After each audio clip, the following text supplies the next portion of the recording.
Welcome to the UK Travel Planning Podcast. Your host is the founder of the UK Travel Planning website, Tracy Collins.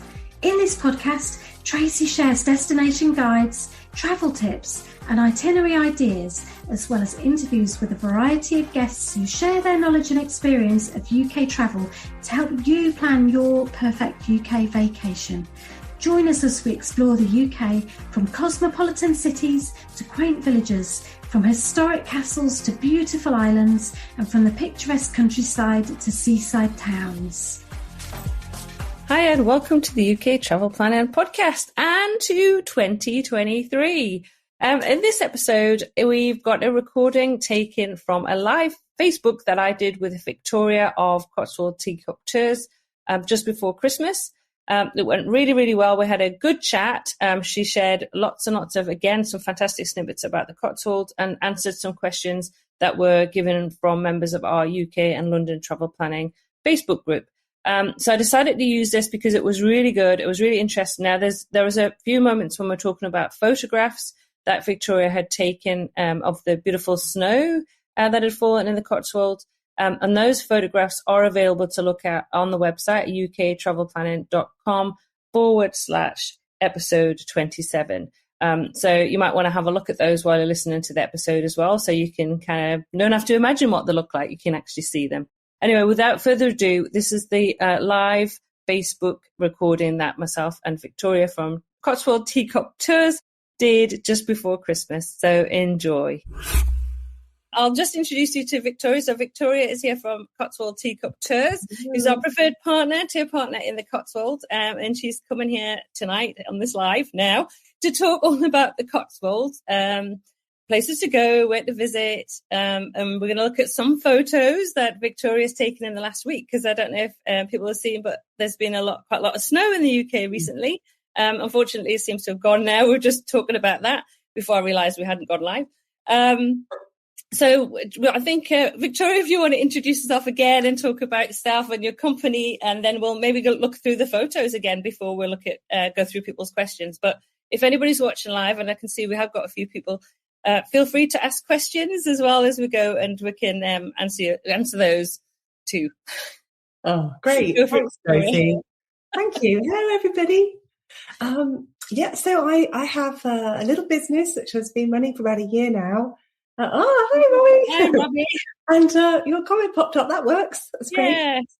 Yeah. So I've been established for over a year now, and I take tours, small groups on private tours of the Cotswolds.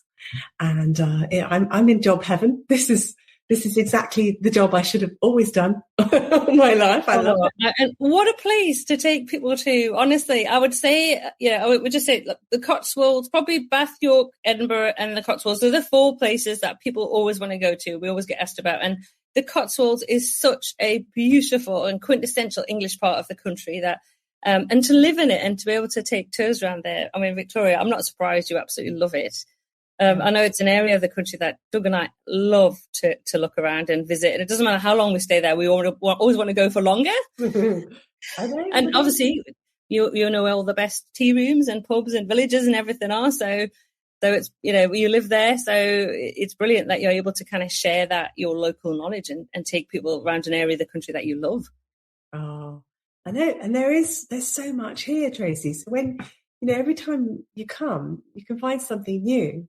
Yesterday, we went over to, me and my partner went over to Morton in Marsh, which is a town that's commutable. You can get there from London Paddington direct if you want to, and tried out a new restaurant and had a lovely meal.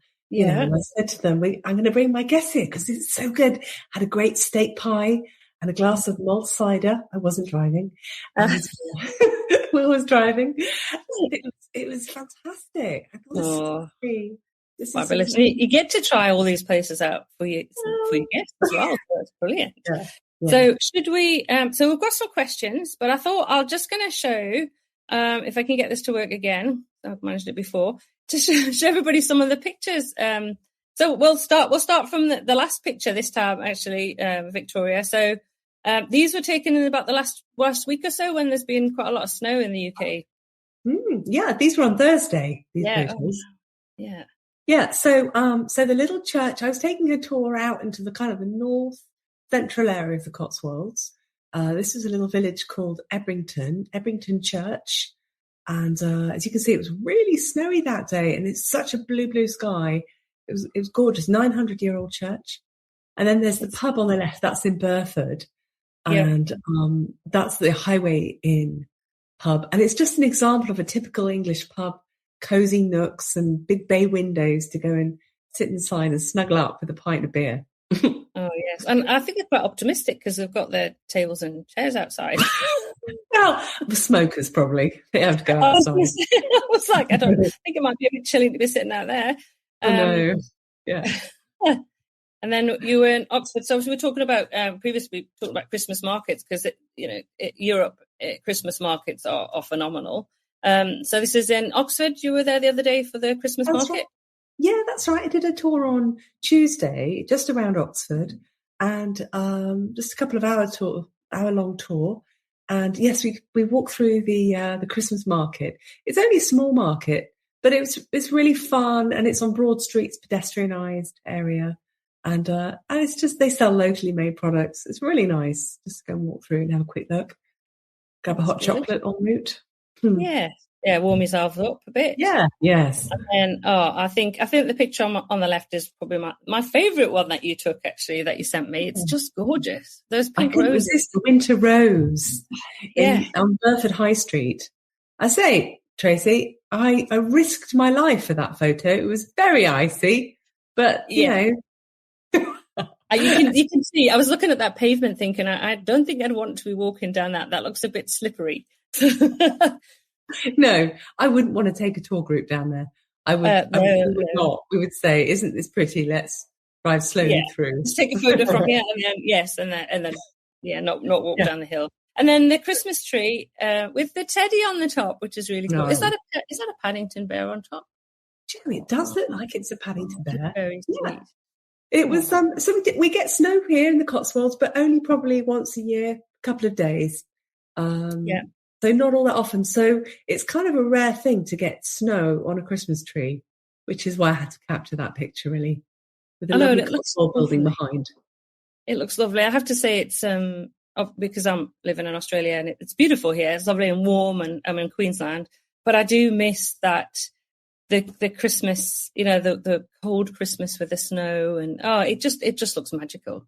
Not that I had snow that often, I have to say. It is pretty rare, but when you do have it, it just looks lovely. And the photos from London earlier in the week and videos from London were phenomenal as well. I just was enjoying looking at all of those. And then we've got Broadway Tower, which looks fantastic with the beautiful blue sky as well behind it. That's right. High up on the hill, we had amazing views from Broadway Tower. And I took my binoculars with me so my guests could have a look through. And we could see all the way to the borders of Wales. Wow. Which is a couple of hours away in the car. So, you can see there's not a cloud in the sky there, is there? It looks stunning. Yeah. And so we're talking about there's a nice little cafe behind where you're standing to take the photo. So behind there's a nice cafe that you go into. Yeah, there's generally a theme with my tours, Tracy. There's usually toilets and cafes quite nearby. Yes, yep. Yeah, well, cafes. Who doesn't? Well, I'm a complete tea lover, so I've got my cup of tea. Good man. Tea and cake afternoon. Who can avoid that? You can't avoid that when you're in the Cotswolds, can you? Really? No. And then another beautiful picture over Oxford. That's a gorgeous winter shot. The one on the right. Yeah, so I was really lucky with my group. We ended up into the rooftop of the Sheldonian Theatre. Which is the only indoor rooftop viewing point in Oxford. Right. So it was warm as well. Is that free to go into? No, but it's £4 a person. Okay. So, yeah. So right. And look at the view that you get. Fantastic. Absolutely beautiful. And then I've decided the house on the left I'm going to buy at some point. Because I actually want to, in my head, I'm going to live in that house because isn't it just beautiful? It's stunning, isn't it? I love that house. I think that is an old wool trader's house. That's in Chipping Camden. And it's a real standalone house. It's amazing. It's beautiful. You don't happen to know who lives there then? No, I don't. I'd like to befriend them, though. And then they'll invite us in for tea. I think I just imagine when you open the front door, it's going to be like a Bridgerton, isn't it? There's just going to be a huge hall, massive Christmas tree, fires going, somebody's serving mulled wine. Oh, yes. Yes. I'm going into that house in my imagination because it's just absolutely beautiful. And then I've got actually some pictures. I'll go back to the beginning of these ones because this was actually, so we've got that sort of December in the Cotswolds. And this was myself and Doug in the Cotswolds in 2020. So obviously it was still cold. So this is Arlington Road in Byberry, which I'm guessing is a very popular destination for your guests, Victoria. Yes, it is. We timed it right.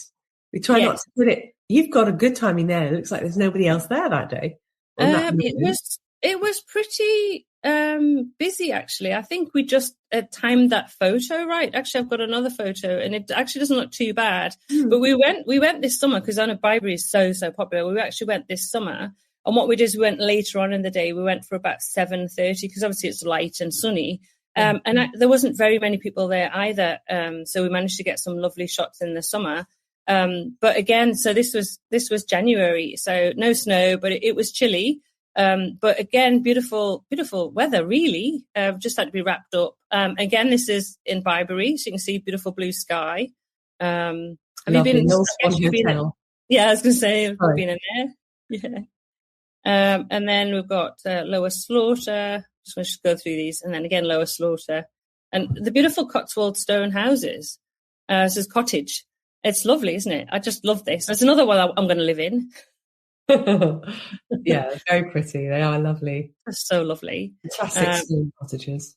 And then Bourton on the Water again, and then again because it was winter. So what do you do at the end of the day? You need to go into a nice Cotswolds pub. So this is some of the local beer on tap, and a lovely fire. So that was a really lovely. That's a Mousetrap Inn in Bourton on the Water, which is one of our favourites to head into. Good food and lovely. Just again that lovely kind of quintessential pub with a war and fire, which is what you want when it's really cold outside. Yeah, I think that's and that's Stow on the Wold. That is. You've got the old stocks there. Yeah, I often point those out on a tour. Yeah, and tell people that they'd have to stick their head through the rotten bits of wood there, where they'd have to sit down and put their head and their wrists and their ankles through those, and prepare to have rotten eggs and tomatoes thrown at their faces. Lovely. Not used. It hasn't been used recently, though, has it? If they misbehave on a tour, Tracy, I think it's fair game. Well, that's it. And then we're back to the beginning again. So let's go back to us. So we've got some questions, including from Robbie, who's here. So hi, Robbie. It's lovely to that you joined us. So and I know Robbie's going on a tour with you next year as well, Victoria. So that'd be lovely. So Robbie has said that they're looking forward to lots of cream tea. And what are some places they would want to go to for some nice cream teas? Ooh, there's lots of choices. We have to decide. But one of my favourites is Lucy's Tea Room in Stow on the Wold. She does a good green tea. And she does tea. And I love it when they have like the tiers.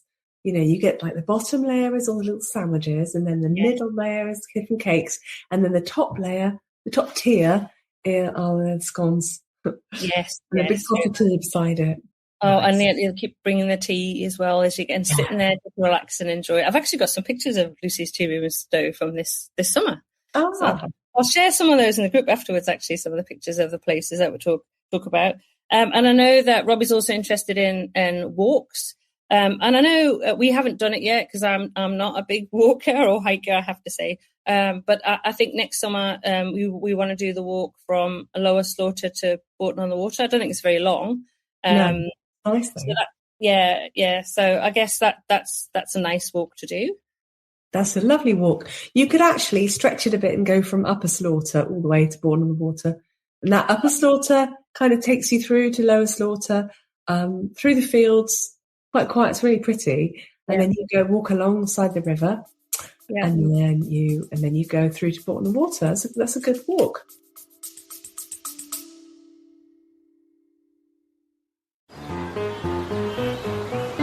Hi, I'm Leah, host of the award-winning travel podcast Places I Remember with Leah Lane. I'm a longtime travel writer and author of the award-winning travel book, Places I Remember, Tales, Truths, Delights from 100 Countries. On our Places I Remember podcast, we share travel conversations with passionate travelers, well-traveled celebrities, and travel experts. You'll enjoy travel info about fascinating destinations and memorable experiences around the world. And we hope to inspire you to make your own travel memories. Follow us wherever you get podcasts. That's Places I Remember with Leah Lane. I think this summer I'll have to do that and video that as we do it. That'd be fun. Yeah, put that on YouTube. That'd be good. There are some great walks around here because you've actually got the Cotswold Way, which is, I mean, that's a massive walk. That's a 4 or 5 day walk. Yeah, it's 100 miles, and it cuts all the way across the Cotswolds, starting or ending in Chipping Campden and Bath. Yeah, so kind of like that way down. I can't do it the opposite way on the camera. It doesn't work. Anyway, and so, but you can take a little section of that, and you're going through, also following the footpath signs. I think there were people when we were staying in Bolton on the Water this summer who, with a company that they walk a bit and they move the luggage for you from hotel to hotel so you can do the walk, which is, if you enjoy walking, that's a fantastic way to do it. So you don't have to carry everything. Yeah, no, that'd be great. That'd be great. Yeah, and then there's another one that's quite interesting, and again, this is I believe it's 600 miles long, right? But bear with me, okay? Because yeah, Robbie says, "Well, enjoy the shorter walks." Yeah, I'm with you, Robbie. I have to say, 600 miles. But this is called Monarch's Way. And it's the escape route that King Charles II had when he was trying to escape from Cromwell, and when he went all around the country, like the whole of the UK. And so there's a little area of the Cotswolds where he went through, and so you can do, and that's quite fun to do. Yeah. It's well signposted. You can just little bits of it. You could do a little bit of it rather than the whole. Yeah, they have to do the whole thing. No, not for me. So I hope that answers questions, Robbie. But ask away because your questions are coming up, so that's great that we can see those. And then we've got some questions from Catherine Yorima Johnson, who I know is also taking tour with you next year. And hi, Catherine, if you're here. So Doug and I have done an itinerary consult with Catherine, so it's been lovely. So we've met her. So I'm really excited to see as well how her trip goes next year. Mm-hmm. So Catherine's first question was, other than the Cotswolds lavender, what else is a Cotswold speciality? Right. What they're known for? Excuse me, a Cotswold cold, first of all. Cotswold yes. Fortunately. Right? Just before Christmas, that's what we want. Hopefully we'll get rid of it by next week. Well, one of the Cotswold specialities is actually anything, if you can get something that's woolen, a Cotswold woolen product. So there's some beautiful blankets and throws that are made in the Cotswolds. And there's some really nice, things like that. And if you're a knitter, I've discovered a beautiful shop in a little town called Chipping Norton. And they sell Cotswold wool from the actual Cotswold lion sheep, undyed and natural. And so, fabulous. I took some people there last week. It's great. Yeah, wow. It's quite, that's a proper Cotswold speciality. Yes, absolutely. And then obviously the lavender. We went to the lavender farm this year, the lavender fields, which were just gorgeous. And I don't know, I think we took about 25 million photos. It was so lovely. And they can get lavender ice cream there. No, I bought lavender honey. Yes, yeah. I got some lavender cream. I can't remember. I think hand cream, which is really lovely. You can just get everything lavender from there, so that's lovely. And then another question from Catherine: what is a great souvenir to take home from the area, or made there, or greatly represents the area? Which I guess is going to be the wool or the lavender products, I guess. And Robbie's, I'm just saying that Robbie's left a comment said, I love to knit and I've wanted to bring home things with meaning, so that's brilliant. So you can get some wool, Robbie, and knit something, so it'd be fantastic. Amazing. I'll take you. Brilliant. Oh, brilliant. So there's this one particular shop for the blankets and the throws, and they do clothing as well, and so they make the fabrics in the Cotswolds, and it's the only shop of its kind in the Cotswolds, called Cotswold Woolen Weavers. Amazing. Yeah, she mentioned that in the podcast as well. So I guess I'll be visiting that with you as well next year. So that'll be good. Yeah. Maybe leave my credit card at home. And then another question. So Catherine left us a few, which is great. What is something people may not realise about the area? And I know what I kind of want to say about this, so I'll be interested to see what you say. Well, I may have touched on this in the podcast, but I think it's the Cotswolds is 800 square miles. It's much bigger than people realise, I think. Yeah. So they expect to do so much in a day, and then, you just have to limit that a bit. Yeah, I think that's the thing. I think quite often, that there's kind of thought that the Cotswolds is a very small area or just one village or a couple of villages, but it's actually spread over a huge area. So you're better off really, rather than spending your whole time kind of driving from A to B across the Cotswolds, is actually choosing an area of the Cotswolds to visit. I mean, for us, our favourite is absolutely, we love Bourton, Stowe, Byberry, Broadway, around that kind of the Northern Cotswolds is our favourite bit, Slaughters. But this year we actually did go down to Laycock and I always forget the name of it, Castlecombe, which is the one where you see all the photos of the Cotswolds. Is always Castlecombe, isn't it? But it was crazy busy. You couldn't get parked. We ended up just kind of driving through. But if you're going to go out, it's just too far. You just spend the whole day driving between the two, really, whereas you're better off kind of spending time in one area, I would say. Do you agree with that? I would do. I've now sort of developed different tours for those different areas. So if you're doing Laycock and Castlecombe, there's a few little villages in that area around Castlecombe that are off the tourist trail, and they are amazing. I drove down, and there were these geese in the road, and a pig, and then a horse, and it was. Things driven down this road all day, because there are all these wild farm animals are just freely wandering around the road. That's great. That's exactly what I wanted to find. That's brilliant. Another question from Catherine. So, is there a food item that the Cotswolds is known for? Well, there are. So interestingly, there are some cheeses that are quite famous from the Cotswolds. Yeah. The most famous one is called Stinking Bishop. So if you buy that and put it in my van, we'll have to put it in a big storage box. Yeah, I guess it does stink. But there are there's some great Cotswold cheese shops actually, and they'll sell things that you can still take home, like Cotswold honey as well. The local honey is fantastic. Yeah, and the lavender honey is really nice. Yes, that'd be very different. And also, I know there's a chocolate shop in Stowe. Yeah. Yes. I like going there. Yeah, it's great because they make it all in there in the shop. Yes, and that's what we want. We want stuff that is locally produced, so supporting local businesses. And then there's the gin distillery. Oh, of course, gin's everywhere. Everybody's making gin these days. Yeah. Cotswold gin is quite a thing. Okay. And you can often pop into their little shop and they'll just give you a free sample. Yeah. About 10 o'clock in the morning. That's the way to start the day. Some people love that, Tracy. Oh, they will, as long as it's only a little tiny one. So, and then the last question from Catherine is, what are you most excited to show first-time visitors when they come to Cotswolds? So when I pick up visitors, if I pick them up from outside the Cotswolds, so if I pick them up from Oxford and we drive along the road and it's all quite sort of boring, there's no views, it's quite flat. You drive through, and then suddenly, just as you're approaching Burford, the trees all open up, and you're on the ridge of this hill, and the views down, you're in the Cotswolds, and you can see all the little stone walls and the views down to the river and the valley, and it's stunning. And everybody goes, "Wow!" I love take photos. Get so excited because I love people being excited about the area. I just think, I'm happy if they're happy.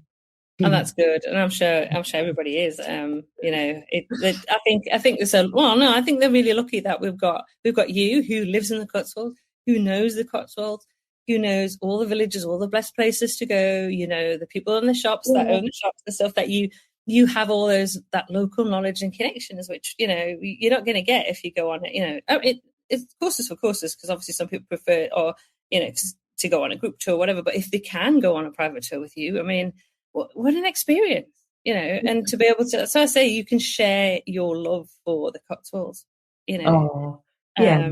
Thank you. Well, yeah, that's right. I mean, for me, I love going into a little shop where when I know the owner, and it's their shop, and it's not a big chain or anything. It's their little business, and we've developed friendships, and they know what I'm about, and they're so welcoming to my guests. They look after them, and I want people to feel looked after as well.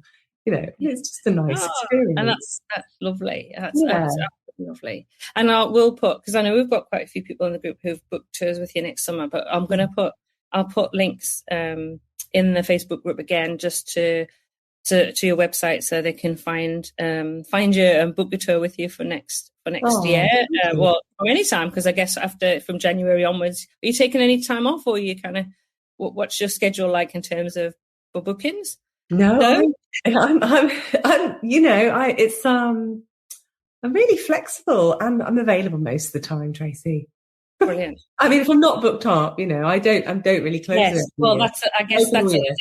That there is only you, so that's the other thing I'm saying to people is, like, they're very keen. A lot of people contact me after the podcast going, "Oh my goodness, it's amazing. We love Victoria. We want to book a tour." I'm like, well, there is only Victoria that takes. So you need to, if you want to do a tour, you need to get booked in and have that day locked in. So, or a day or two, because you can do a couple of days. So that you don't miss the opportunity to have that time with you as well. And I'm going to be over in the Cotswolds next year as well. So, you know, I might pop along.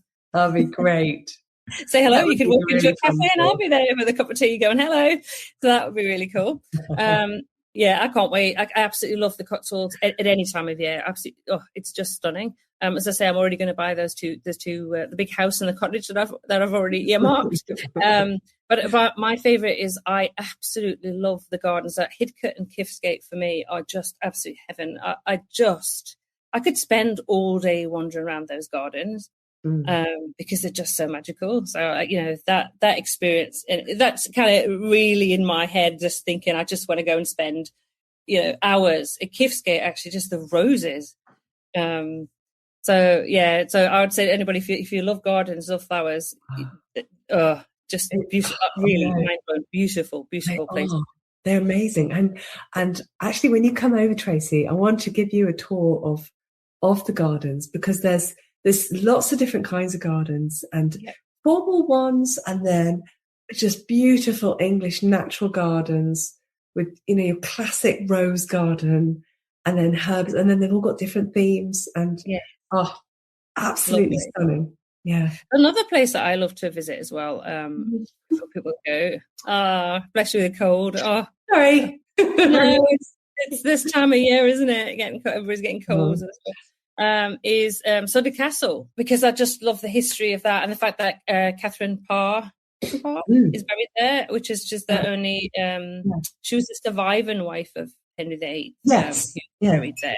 And it's really, I find that you should go into that chapel there. Whenever I seem to go in, there's always light that shines through from the stained glass, and her tomb is kind of illuminated by all the light. It's quite amazing. So suddenly somewhere I absolutely love to go to. Yeah. Again, so it's just at the moment, which is a bit of a shame in the winter. Yeah, it will be for winter. Because it's private. We're going in April, I think. So yeah. I guess it's. I'm trying to think. I think we visited maybe in October time one time, and then this year we were there in August. So unfortunately, not everywhere is going to be open over the winter season, I guess, and it is a privately owned home, isn't it? But there's still plenty to go and see and do in the winter time. It's just different.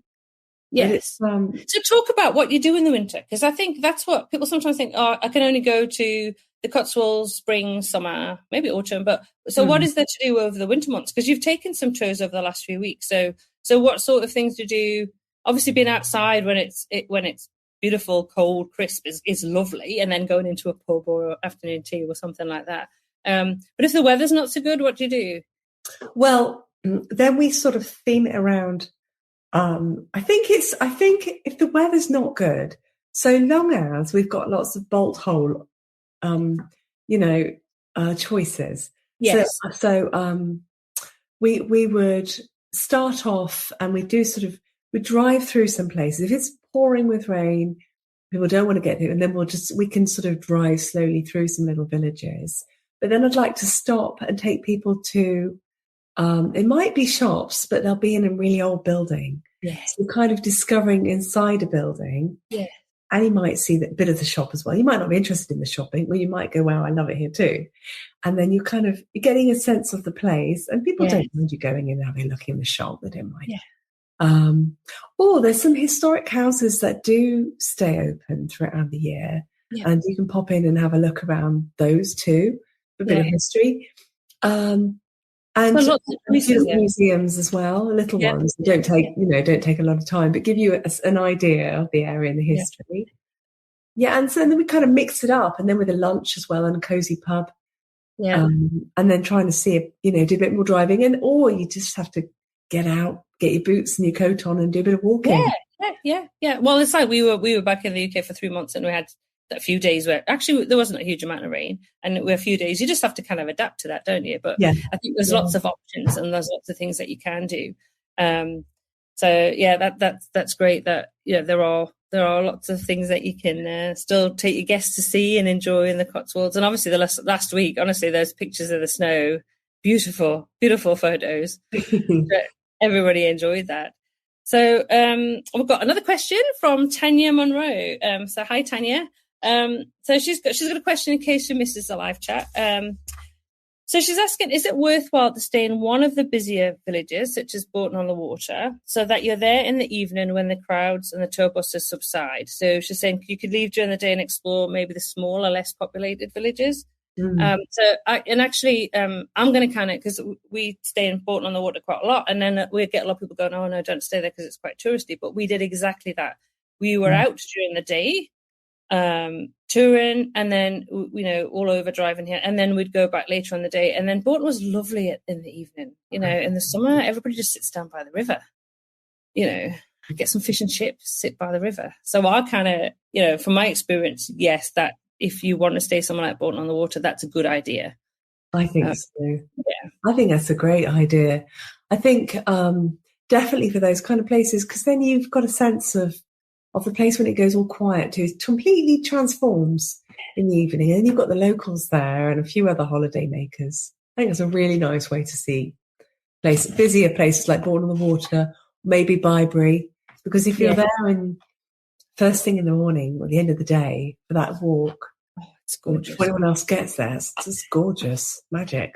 It's lovely, and some of the places actually getting parking, you really need to kind of plan to get there as early or later on in the day. Like we had no problem in Byberry this summer at all, and I was a bit apprehensive thinking, so we went at 7, not a problem. There was literally, I think, there was 2 cars and us. There was nobody there, and that's the height. That was June, end of June. So that's pretty busy time. So, or should have been, and it wasn't particularly busy. So, that's a really good tip, really. If you want to stay somewhere like Bourton-on-the-Water, which we enjoy staying in, go out during the day and then go back later on, and then enjoy the walks by the river in the evening. And so we used to go and I get a sandwich or have a meal at one of the pubs, or get fish and chips and sit by the river. It's a really popular thing to do, especially when it's light until 10 o'clock at night. Light, and it was lovely. It was absolutely lovely. And then Tanya's also asking, what are good villages to stay in with a water outlook? Well, so actually Byberry is lovely because it has the river running through it. But I like places like near to Byberry is a very pretty village called Colne St Aldwins. Right. And that is that's a village off the trail, off the tourist trail, close to Byberry. And there's lots of little cottages there and a couple of nice pubs and a shop. And fantastic walks. There's a beautiful big river that runs through the bottom of the valley. And I love that village so much. I love walking around there. I walk there for no pleasure, never mind on a tour. So I'll have to get some, and is there anywhere in particular you'd recommend staying in that village? No, actually, I haven't done a recce of accommodation. The pub does. Okay, well, maybe that would be worth, because that would be something recommended. I think maybe having a chat about some of the places that are maybe a little bit off the beaten track, but also really nice to stay in, and looking at some accommodation, because I've got lots of kind of options on the website. But it'd be good to have a chat maybe about some of the places that maybe a little bit less touristy, because obviously someone like Bourton on the Water is very, very popular. I know you like Stow on the Wold. That's an area that you highly recommend people to stay in. I do like that, but with a water outlook, because I thought that's quite an interesting question. Think. And but just off the top of my head, I was thinking about the village of Minster Lovell, which is just on the edge of the Cotswolds. Again, it's not an overly busy place, but there's a beautiful hotel there, which I have stayed in, very nice, and it's called the Old Swan, and that's a lovely place to stay, and the river runs through Minster Lovell, and some great walks through. Great. So there you go, Tanya. There's a great suggestion for your trip, because I know you're in the UK next year.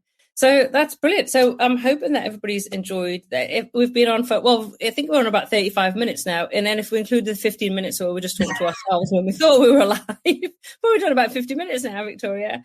So I want to say thank you to everybody who's joined us for the live. And obviously this will be a recording, so some of you will be seeing this afterwards. And I'm hopefully going to use this episode as a podcast as well. So Victoria's already been on the podcast episode 20, but we're going to use this one hopefully to get out as a podcast, so you'll be able to listen to it on that as well. And then I'll share the photos, the images that we used earlier as well, that Victoria shared, and some of mine from. Thanks, Robbie, from our last trip in the winter at the Cotswolds.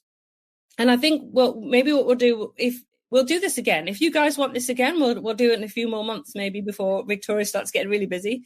Maybe kind of, I don't know, end of March, early April, or something, talking about kind of the summer and everything that's getting, sorting for the Cotswolds. That would be really cool to do. So anybody wants to book with Victoria, I will put a link in the Facebook group, so you can chat to Victoria. She'll tailor make your trip for you. You can always stay in the Cotswolds a night and go out with Victoria for a couple of days. You have got that availability as well, haven't you? So that'd be amazing. As I say, I'm also going to be in the Cotswolds next year. So I might be popping up in rooms near you soon. That would be fun. Oh, yeah, it's going to be, I'm going to really enjoy it. Thanks again, Victoria. Brilliant. Oh, thanks so much, Tracy. That was brilliant. Thanks again to Victoria for coming into the Facebook Live with me. It was really interesting. We had a really fun chat, and I hope you've enjoyed that podcast episode. As I say, we are going to be doing more Facebook Lives, so do pop over and join the group. The link is in the show notes, which again are uktravelplanning.com/episode 27. Again, if you want to book with Victoria, the links will be in the show notes, as well as the photographs and anything else that we talked about in today's episode. And that just really leaves me to say, until next week, happy UK travel planning.